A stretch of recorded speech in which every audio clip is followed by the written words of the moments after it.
The P. Diddy trial has the internet absolutely on fire as Cassie took the stand this morning and testified against Diddy. And Boosie did not like that at all.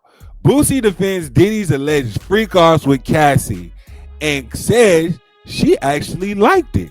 So, in an Instagram post that Boosie just posted a couple hours ago, he said this: she liked the in her mouth. I don't see any crimes he has done. Everything was consensual. She enjoyed the sex thrills and the gifts after. I see no crime but domestic violence. In this case, shaking my head, but they let Hugh Hefner do whatever. Sad. If he was a black, he would have been in prison. Let's just keep it 100. It's crazy how sex parties become crimes. So then he actually posted another caption and said this: if anything, this should be a domestic abuse case, not a sex trafficking case. She enjoyed the wild sex parties and all the extravagant gifts on the back end. All of these years of sex parties, and you mean to tell me she didn't enjoy it? I'm convinced she enjoyed it.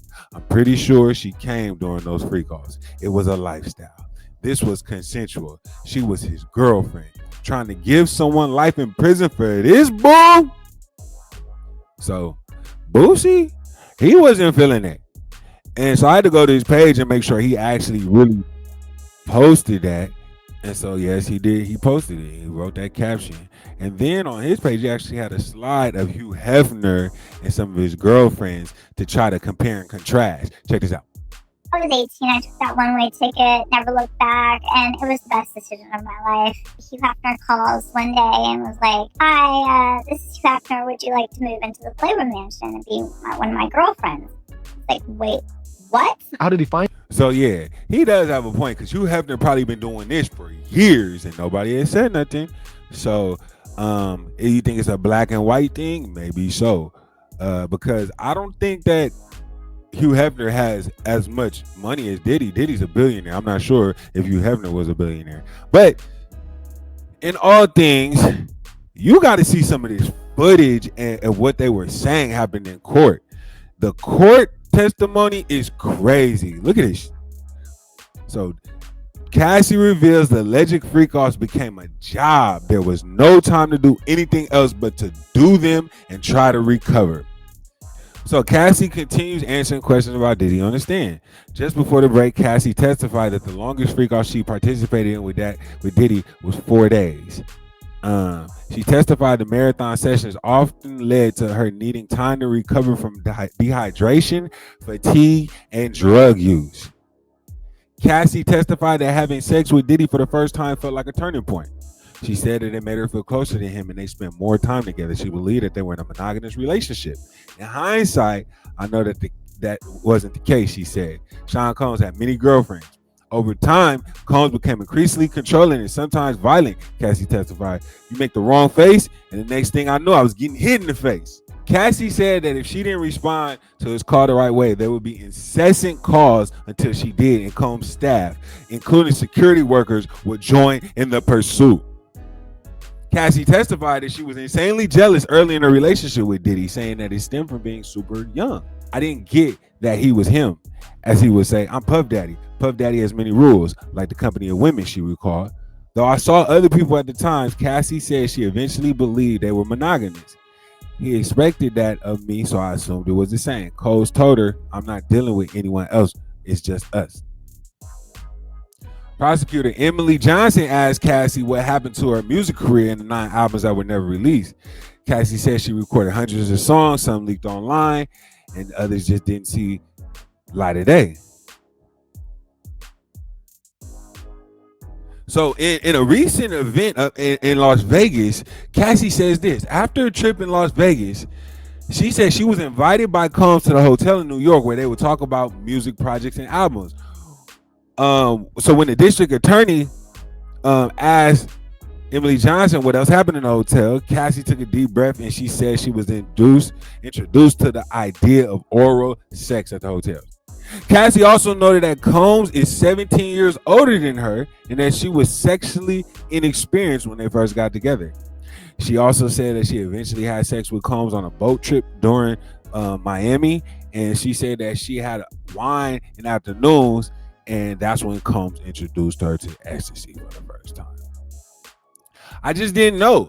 I didn't know what would happen. Cassie elaborated on why she felt it was so difficult to refuse Combs' demands, reiterating her fears of violence and blackmail videos from freak-offs being disseminated on the internet.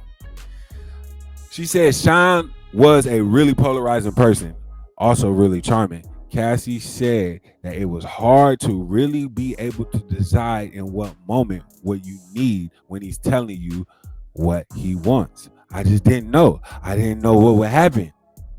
So, a press reporter is actually in the courtroom as Cassie is talking about everything that has happened, and she's taking the stand. There's no video allowed in the court, but there's definitely reporters that are transcribing all of this and putting it on the internet so we can see. So the inner city press reporter is basically writing exactly what is being said, and this is what happened. So the state attorney asked Cassie, what was his lifestyle like?